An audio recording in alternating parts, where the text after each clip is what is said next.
Hi everyone, welcome back. I've got a quick and simple, of course, Valentine's card, and I've got some My Pink Stamper stamps. I've got a EK Success punch.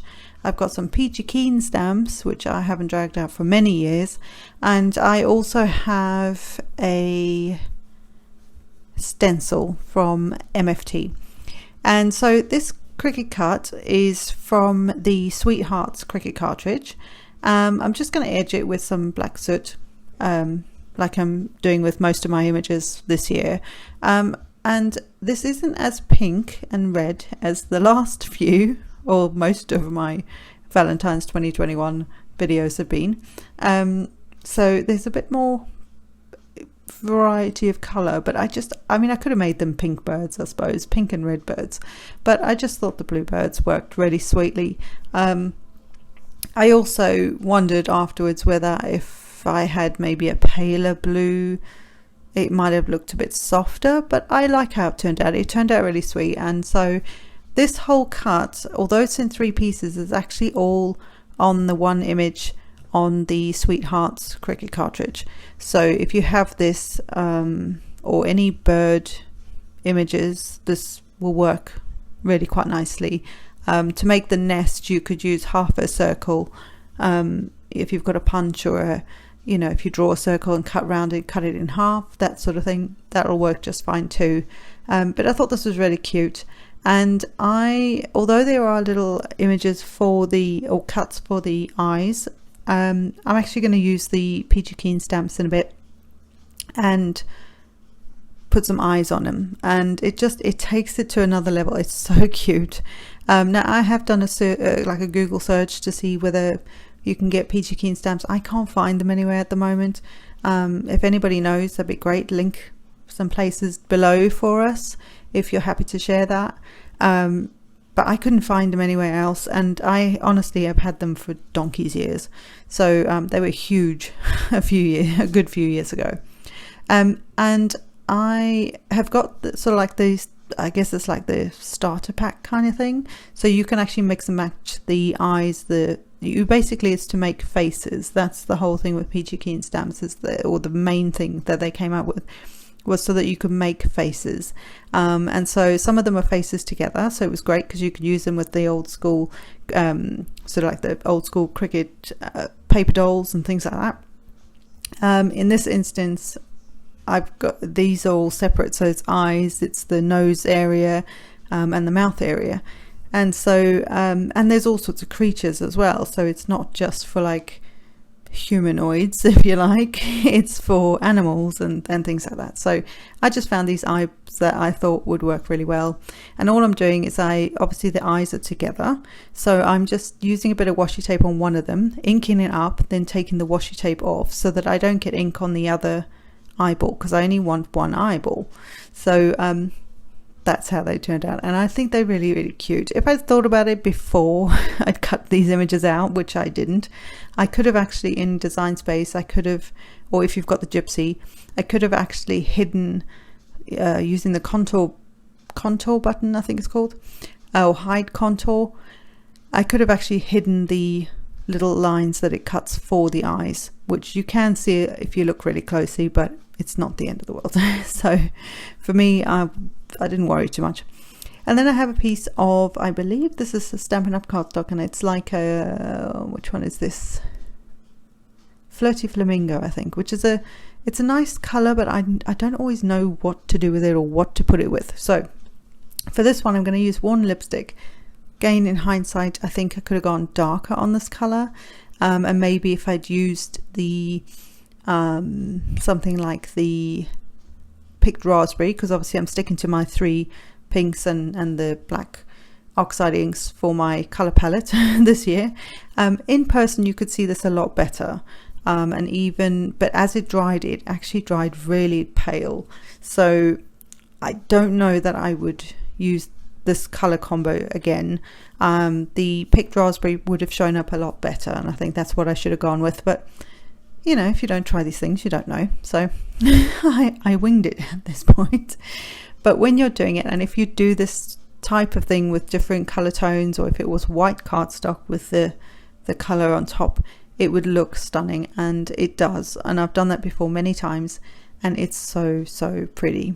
So tone on tone is nice, but you just need to play around with color tones. And like I say, you can see it there, but it's not as, and in real life it was much clearer and much more, I mean, it's still soft, but it was much more vibrant. You can see it much nicer, and it did look really nice, but it was just too pale for what I wanted. I wanted a bit more impact in the background, so you can't really see it in the end, but it's fine. It's fine. It'll be fine. It's like famous words. It'll be fine. So just cleaning up with a bit of water, because obviously Distress Oxide or any Distress ink is water based, so you can clean up with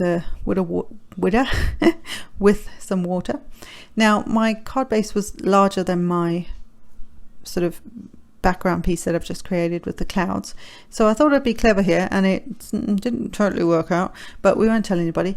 And I decided to punch all the way along the edge, but what I didn't think about was whether or not those, when I folded it, whether it would actually line up. And yeah, it didn't, but it's fine. It was still cute. So I would probably suggest trying to punch it with your card folded in half, although that could be quite tricky because it's quite thick cardstock. So it doesn't totally line up, but it'll do. It's fine.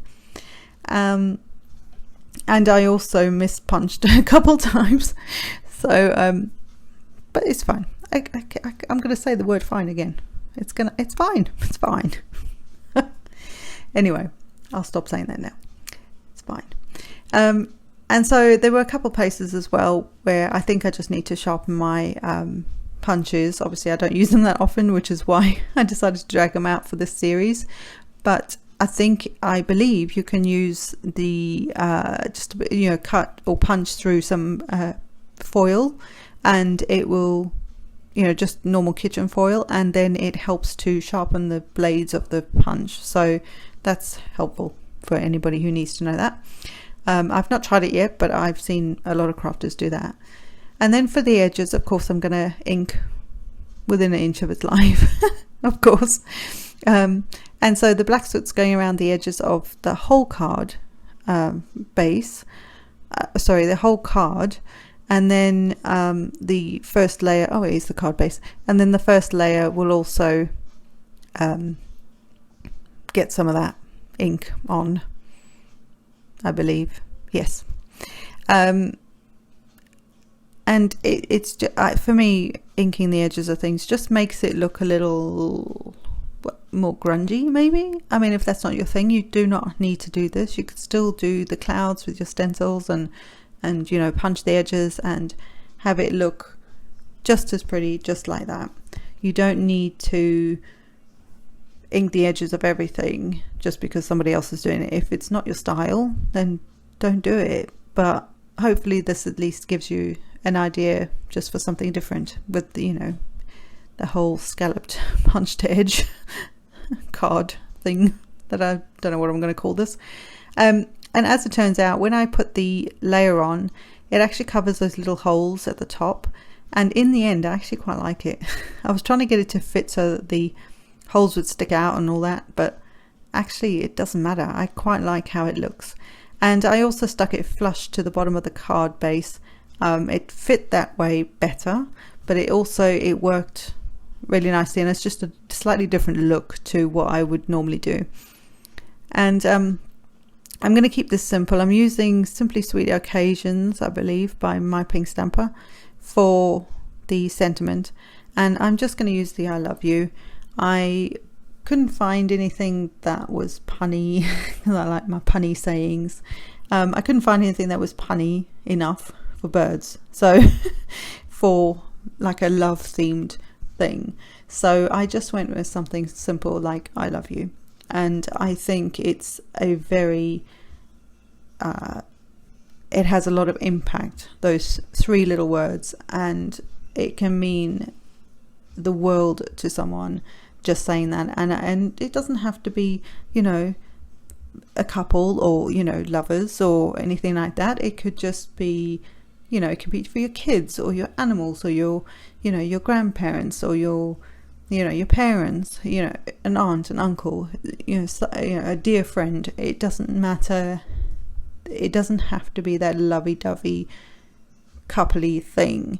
Obviously it can be, but it doesn't need to be. Those words are so powerful, and like I say, love is what will change the world and make it better. And that's just what I think. So anyway, so I'm just going to stick these little, there's like a little branch leafy thing that comes with it, with that image, and I'm just going to pop all of it up. I just thought that made sense for me at the time. You don't have to pop anything up on your cards. You can leave them flat and they'll look just as pretty. Do what works for you, what makes sense to you. That's what you need to do. So I popped them up there, and I slightly overlapped the nest on the branches because to me it's inside, it's like on top of the branch, if that makes sense. So it made sense to do it like that rather than having space between them. And then the little heart that also came with it, of course I had to pop that up.